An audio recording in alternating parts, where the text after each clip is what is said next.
Deep inside a mountain on a faraway planet, a great dragon slept in silence. The mountain was hollowed out like a giant cave, filled with bright lights, metal walls, and strange machines. People called it a research station. To them, the dragon was only a specimen, a dangerous creature they kept chained. Its body was massive, with scales that shimmered like metal under the cold lights. The chains were strong, glowing faint blue, holding it in place for years. No one remembered exactly how long it had been there. To the scientists, it was nothing more than an experiment. To the guards, it was a threat they had to watch. But the dragon was not dangerous now. It was quiet. It was tired. Its great wings folded around its body, and its eyes, once fierce, were calm and distant. Above the dragon's chamber, life continued normally. The station was full of humans who lived, worked, and studied in busy rooms, eating and talking, walking from one hall to another. Most of them had never seen the dragon, and those who had saw only a monster. They never thought about what it had been or what it could feel. But there was one human who was different. Her name was Lyra, a small girl with bright eyes and a curious mind. She lived with her parents, who worked as engineers maintaining the machines of the station. Lyra was not like the other humans. She liked to explore quiet places, to peek behind doors, and to watch things that others ignored. She had passed by the dragon's chamber many times. At first she was afraid. Its size and power were frightening even in chains. But over time she began to notice something no one else did: the dragon's eyes. They were not angry or cruel. They were lonely. Sad. A creature like this, so strong and ancient, could not belong in a place like this, trapped and forgotten. Lyra's curiosity grew. She asked questions when she could, but the adults were not interested. The scientists spoke only about the dragon in numbers and tests. The guards muttered warnings and threats. No one wanted to talk about feelings or thoughts. But Lyra wondered. She wondered how it felt to be chained for years. She wondered what it remembered. She wondered if it was truly alone. At night, she would imagine the dragon flying across the skies of 1,000 worlds, its wings shining in the sun. She imagined it free and proud, not a prisoner in a mountain of metal. One day she found herself standing at the edge of the dragon's chamber again. The doors were heavy and the walls hummed with strange energy. Through the thick glass she saw the dragon move its head slightly. Its eyes met hers. She froze, unsure if it was a challenge or an invitation. The dragon did not roar. It did not struggle. It only looked at her with a slow, thoughtful gaze. Lyra felt a shiver run down her spine, not of fear but of connection. She knew she was small and it was enormous. She knew she could not fight or escape. And yet, in that moment she felt something important. She could reach it. She could be the one to notice it. She could see it as more than a beast. Days passed and Lyra returned often. She did not speak at first. She just watched. She learned the rhythms of its breathing. She learned the small movements it made when it shifted in its chains. Sometimes it would close its eyes and rest its head on the floor. Sometimes it would lift its great wings slightly as if stretching, even though the chains held them down. And slowly she began to feel a bond forming.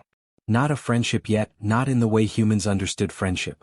But a quiet recognition. She was not like the other humans. She would not ignore it. She would not fear it. She could see it. One quiet evening, Lyra's parents were busy in the engine room, and she wandered closer to the chamber than she ever had.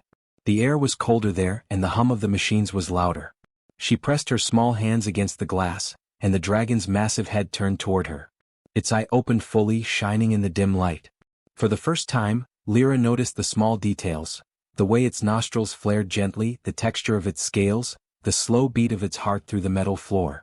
The dragon studied her too. It did not move, but it did not look away. It seemed curious, not aggressive.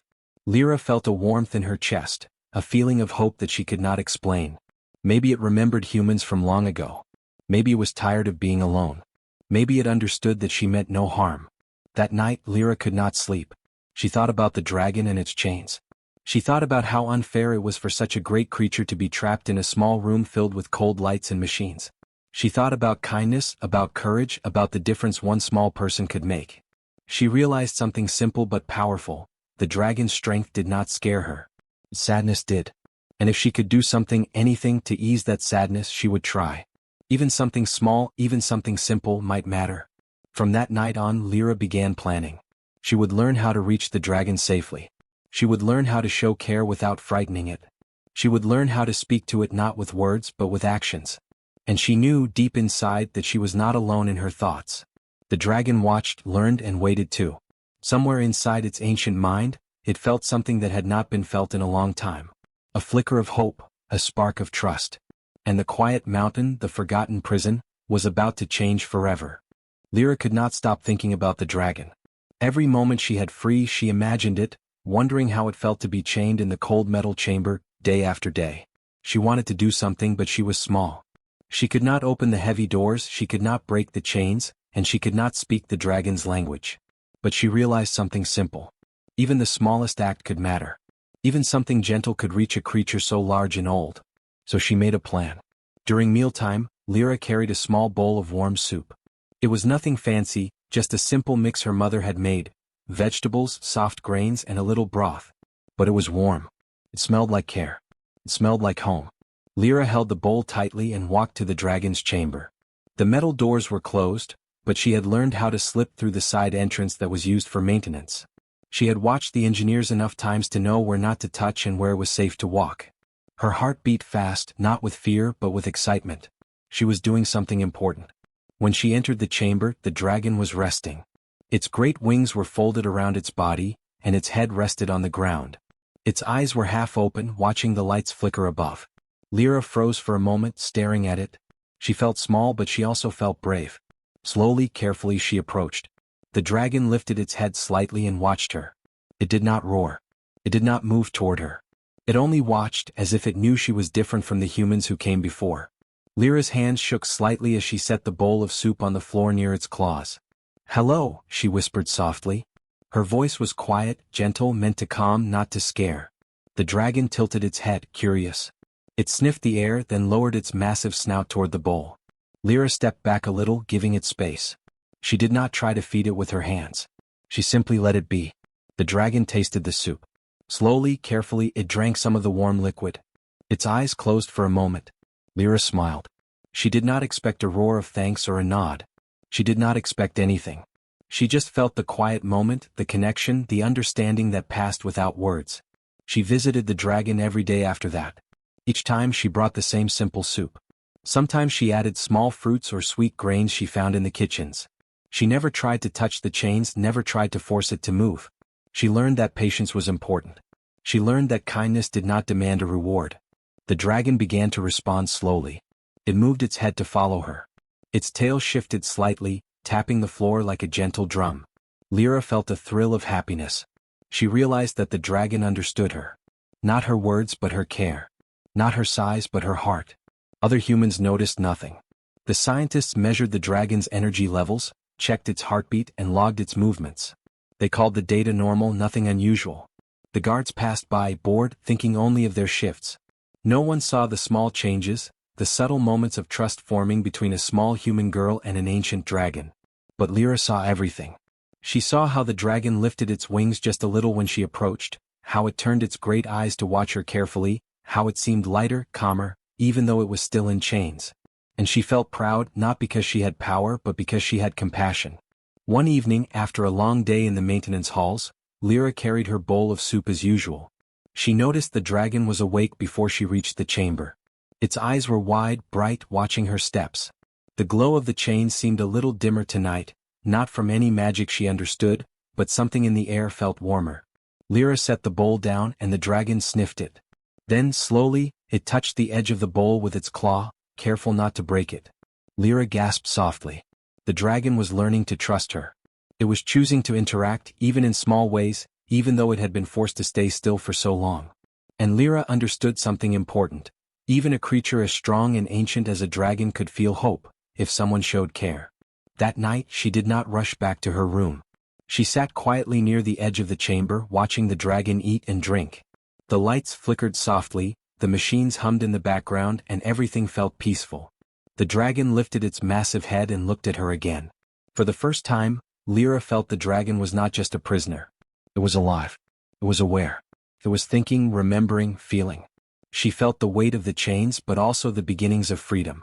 She knew that one small act, a warm bowl of soup, a gentle voice, a patient heart, could be the start of something larger, something no machine could measure. Over the next few days the bond grew. The dragon moved slightly more, leaned toward her when she approached, and even followed her gaze with understanding. Lyra's visits became the highlight of her days. She no longer saw the dragon as dangerous. She saw it as a friend, not a human friend, not a companion, but a living being who could sense kindness and respond in its own way. And she began to believe that the dragon could change. That the chains, which had held it for centuries, might not hold forever. And somewhere inside the dragon's mind something shifted too. The warmth of the soup, the calmness of the girl, the quiet moments of trust. They awakened something it had not felt in a long time. Not anger. Not hunger. Not pain. Something simpler. Something better. Something that could not be measured by machines or recorded in logs. The dragon understood, slowly but surely, that not all humans were the same. That even small, weak humans could make a difference. That even a tiny spark of kindness could light up the darkness of a forgotten prison. And Lyra, without knowing it, had begun that spark. After days of quiet visits, the dragon began to remember. Its mind, though old and heavy with time, held memories from long before it was chained. Memories of wide skies, of mountains taller than any on this planet, of oceans that sparkled under alien suns. It remembered flying freely, feeling the wind push against its wings, hearing the cries of other dragons in the distance. It remembered humans too, but not these humans. Long ago humans had been smaller, weaker, yet brave and clever. They had built cities among stars, defended worlds against impossible odds, and sometimes even saved dragons from danger. Those humans had shown courage and kindness, qualities rare in the universe, even among dragons. The dragon's chains had erased much of that freedom, leaving only the cold, quiet cage. For centuries, it had been a prisoner, held not only by metal but by fear, by the belief that humans would never be allies, that they were too small to matter. But now, watching Lyra approach each day, something stirred in its mind. She was small, yes, and she carried nothing but simple food. But she moved with care. She spoke softly. She did not try to frighten it, control it, or claim its strength. She only offered warmth. And the dragon realized, slowly, that kindness could reach creatures even as large and powerful as itself. It could reach even the most guarded hearts. That evening, after Lyra left, the dragon lifted its head and looked around the chamber. The chains glowed faintly, humming with energy. Normally, the chains had kept it confined, draining its strength, reminding it of the limits humans had imposed. Tonight, however, they seemed different. The warmth of the soup, the calm of Lyra's presence, seemed to touch them as well. It did not understand why, not fully, but the energy felt softer, easier to bear. It shifted slightly, testing the tension.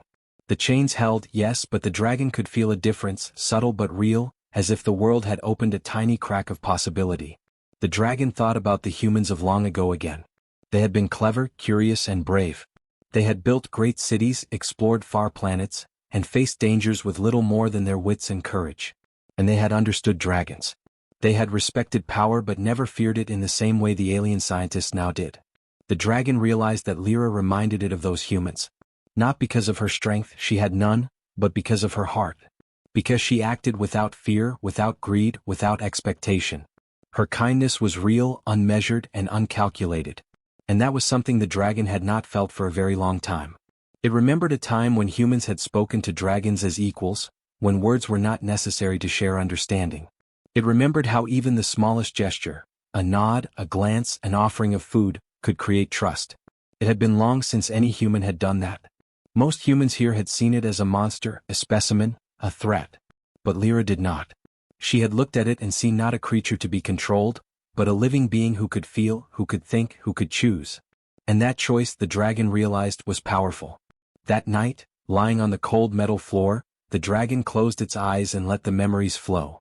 It remembered skies painted in gold and purple, mountains that rose like towers, forests that whispered ancient songs.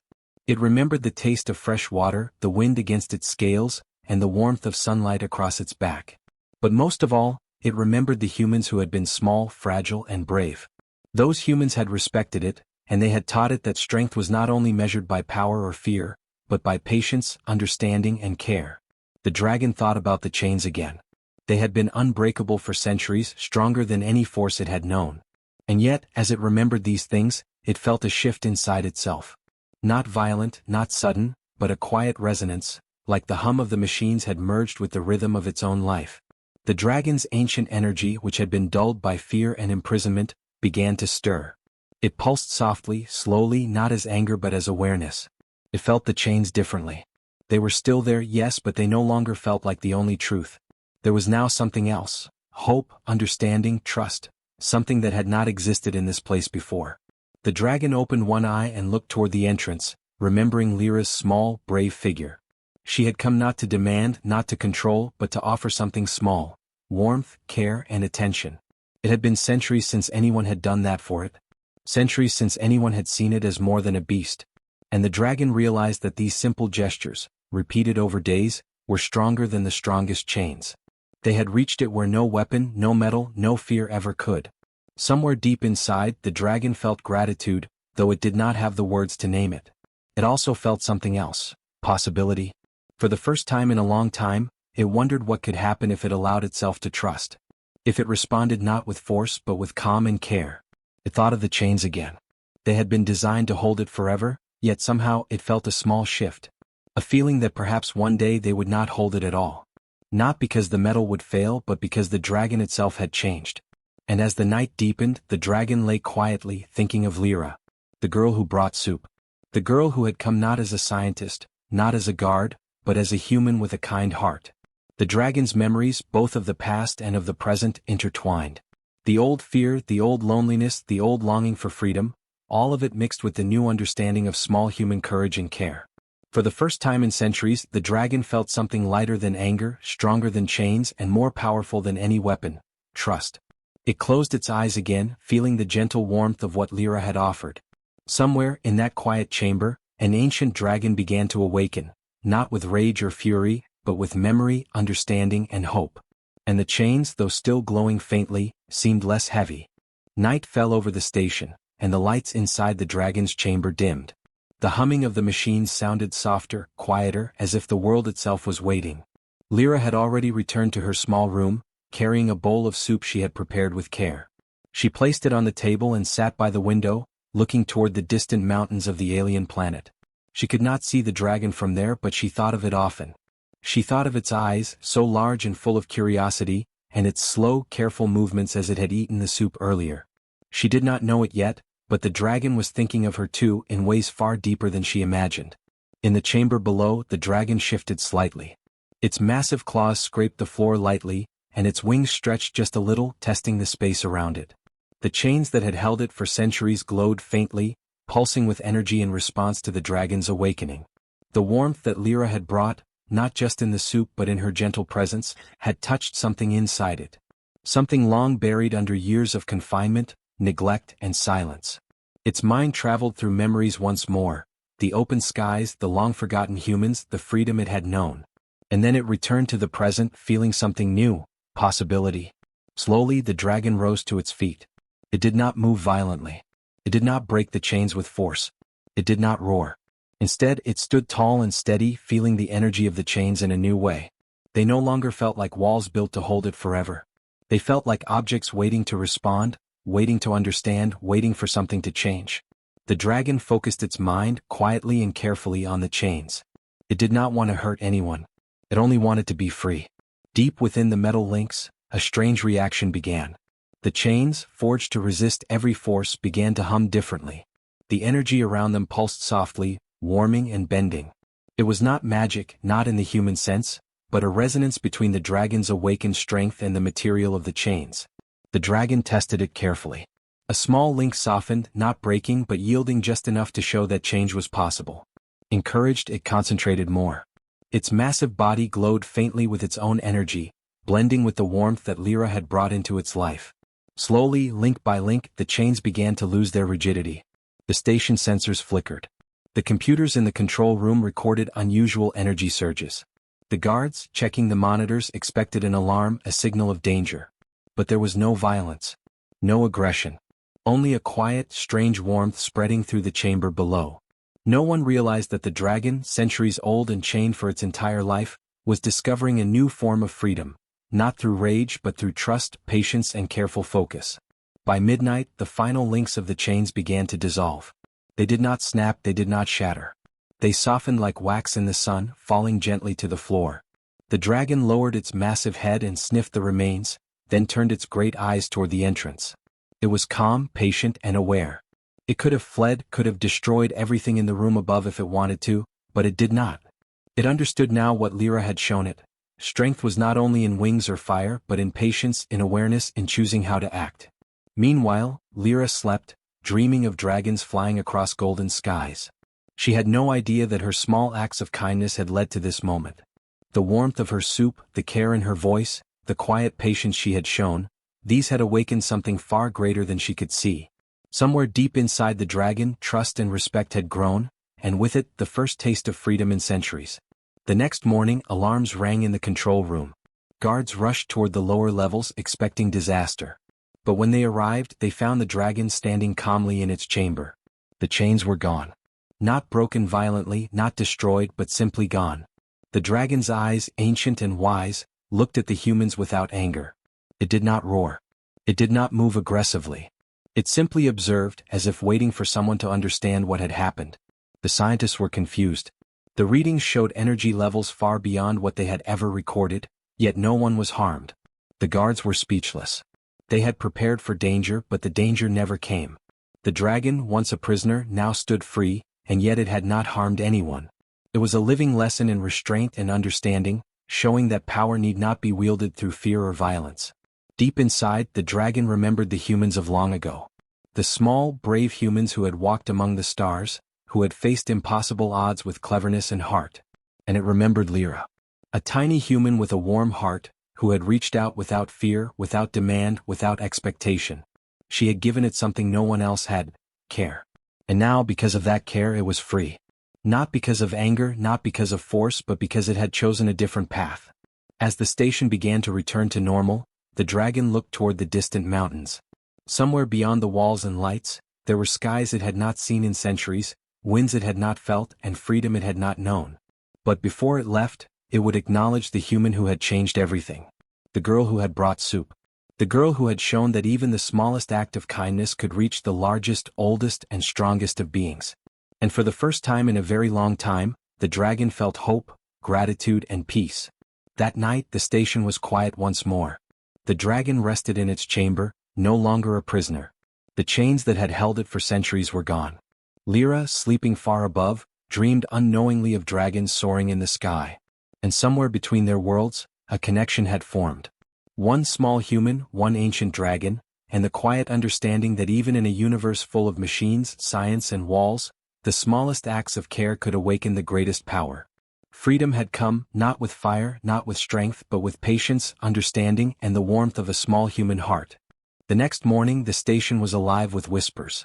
Scientists, engineers, and guards crowded the control rooms, checking readings, trying to understand what had happened.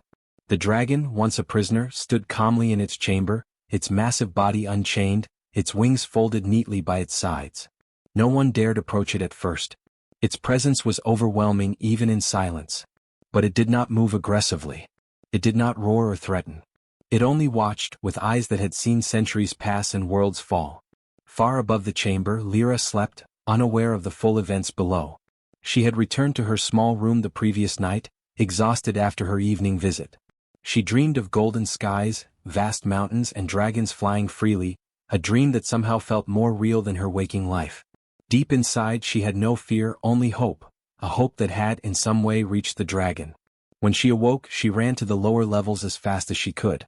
She pushed through doors she had once only peeked through and entered the dragon's chamber. The dragon turned its head slowly to look at her. Its eyes, wide and ancient, seemed to study her, as if recognizing her for the first time, not just as a human, but as the human who had changed its life. Lyra froze, a mixture of awe and relief flooding her. She had never imagined the chains would disappear, yet here they were, melted away, leaving nothing to bind the great creature. The dragon lowered its massive head slightly, a gesture so subtle it might have gone unnoticed by anyone else. Lyra understood immediately. It was a nod of respect, a sign of acknowledgement.